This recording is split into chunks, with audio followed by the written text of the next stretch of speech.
Saudi আরব ছেড়েই Ronaldo কি তাহলে ব্রাজিলে যাচ্ছেন? কি এমন ঘটল যে ক্লাব বিশ্বকাপের আগে রোনালদোকে চায় ব্রাজিলের এক ক্লাব? বোতাফোগো কোচ বললেন, বড়দিন কি কেবল ডিসেম্বরে আসে? কি বোঝাতে চাইছেন তিনি? ক্রিস্টিয়ানো রোনালদোকে এবার সত্যি ব্রাজিলে? চমকে দেওয়ার মতোই সব তথ্য এখনই শুনুন। ভিডিওটা শেষ পর্যন্ত দেখলে আপনি নিজে অনুমান করতে পারবেন CR7 এর পরবর্তী গন্তব্য কোথায় হতে চলেছে। ক্রিস্টিয়ানো রোনালদো আধুনিক ফুটবলের এক জীবন্ত কিংবদন্তি।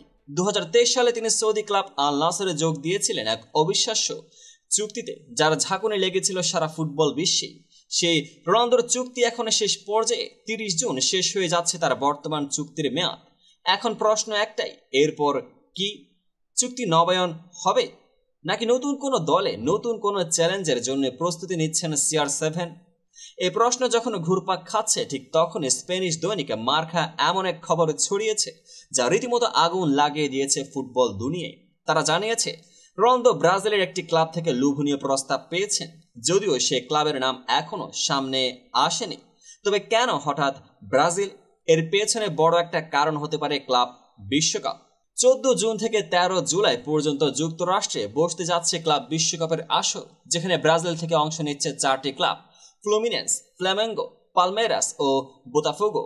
এদের মধ্যে সবচেয়ে আলোচনায় এসেছে বোতাফোগোর কোচ রেনাতো পাভিয়া যখন সাংবাদিকদের প্রশ্নের মুখে পড়লেন, তিনি এক রহস্যময় উত্তর দিলেন। তিনি বললেন, বড়দিন তো শুধু ডিসেম্বরে আসে, কিন্তু যদি সে আসে তাহলে এমন একজন তারকাকে না বলা যায় না।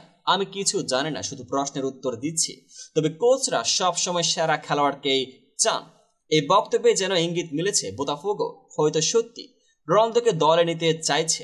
কোচ আরো বলছেন, বয়স হলেও যে এখনো গোল মেশিন। যদি এমন কোনো দলে যায় যেখানে নিয়মিত সুযোগ তৈরি হয়, তাহলে রোনালদো আবারও নিজের সেরা ফর্মে ফিরে আসতে পারেন। এখানে শেষ নয়। বোতাফোগোর মালিক জন টেক্সটর একজন মার্কিন ব্যবসায়ী। তিনি ইউরোপিয়ান ফুটবলেও সক্রিয়, আর তিনি যদি চান তাহলে এই দলবদল সম্ভব, এমনটাও বলছে ব্রাজিলিয়ান মিডিয়া।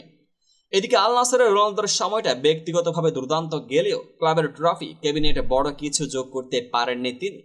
ফলে রোনালদোর মতো একজন প্রতিযোগিতা প্রিয় খেলোয়াড়ের পক্ষে চ্যালেঞ্জটা হয়তো আর ধরে রাখা কঠিন। রোনালদোর বয়স এখন 40 ছুঁই। অনেকেই ভেবেছিলেন তিনি অবসরের পথে হাঁটবেন, কিন্তু CR7 এর শরীরী ভাষা অন্য কিছুই বলছে।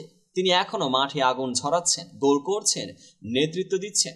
তাই প্রশ্ন উঠছে, বয়সকে বৃদ্ধাঙ্গুলি দেখিয়ে কি তিনি এবার ব্রাজিলিয়ান ফুটবলে নতুন অধ্যায় সূচনা করতে চলেছেন? আর সেটা কি হবে ক্লাব বিশ্বকাপ ঘিরে বড় সড় চমক হিসেবে?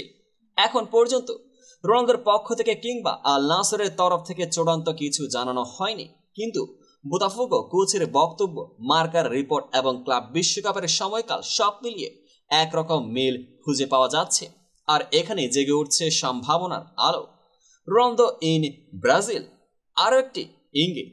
রোনালদোর মতো তারকারা নিজেদের ক্যারিয়ারের শেষ অধ্যায়কে স্মরণীয় করে রাখতে চান, যেখানে বিশ্বমঞ্চ, কোটি ভক্তের চোখ এবং একটি নতুন দেশে ফুটবল সংস্কৃতি সবকিছু মিলিয়ে ব্রাজিল হতে পারে এক আদর্শ জায়গা। তবে সব প্রশ্নের উত্তর মিলবে সম্ভবত আগামী কিছু সপ্তাহের মধ্যে। ততক্ষণ পর্যন্ত অপেক্ষা ছাড়া কোনো উপায় নেই। তবে একটা কথা বলা যায়, যদি রোনালদো সত্যি ব্রাজিলে যান, তাহলে এ ট্রান্সফার হতে পারে 2025 সালের সবচেয়ে বড় ধামাকা। আপনি কি মনে করেন, রোনালদো ব্রাজিলে যাবেন? আপনার মতামত কমেন্টে লিখে জানান। ভিডিও ভালো লাগলে একটা লাইক দিন। রোনালদোর ভবিষ্যৎ নিয়ে নিয়মিত আপডেট পেতে চ্যানেলটিকে সাবস্ক্রাইব করুন, পেজটিকে ফলো করুন, আর এমন হট নিউজ পেতে পাশে থাকা বেল আইকনটি বাজাতে ভুলবেন না।